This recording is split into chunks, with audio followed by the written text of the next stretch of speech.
Due to higher fidelity graphics and lowered latency, virtual reality has become more realistic and lifelike in the past years. This gives the technology the potential to become the new standard for consumer entertainment as a genuinely immersive technology.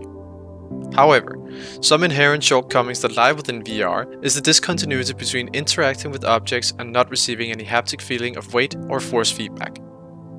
One area of research that aims to rectify this shortcoming is haptic feedback through electric muscle stimulation. However, this area has been solely focusing on isomorphic interaction. In the VR gaming space, not all interactions are isomorphic. It was therefore the goal of this project to see if the results of previous studies could be replicated when users were interacting non-isomorphically with the environment. To test this hypothesis, a tutorial, game world, and calibration scenes were designed and implemented to establish a form of ecological validity of EMS haptic feedback in a real-world game scenario.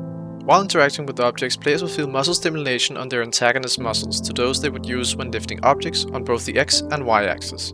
Pulling an object up would stimulate the triceps, for instance. Pulling objects to the left or right would stimulate the front or back part of the deltoid. Before interacting with the prototype, all participants signed a consent form and had the EMS output calibrated to their tolerances. Then they would engage in a small tutorial level where they had to discriminate the weights of objects. And at the same time, they would get a feeling for how to interact with objects through telekinesis. In the game world, players would be put into the shoes of a superhero with electromagnetic powers. Here players had to help an ambulance get to the site of an accident using their electromagnetic powers to create a path. The user test was structured as a within-subject study. In randomized order, users ran through both levels twice. Once with EMS haptic feedback and once without. This study was unable to recreate the increase in presence or game experience. Neither was any significant difference found in the weight discrimination task or the completion time of challenges, besides the subcategory of tiredness in the game experience questionnaire.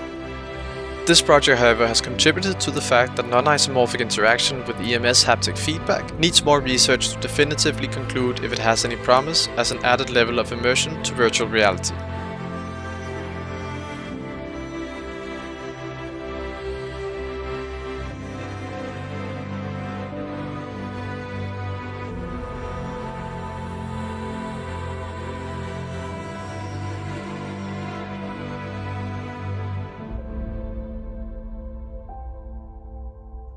Thank you.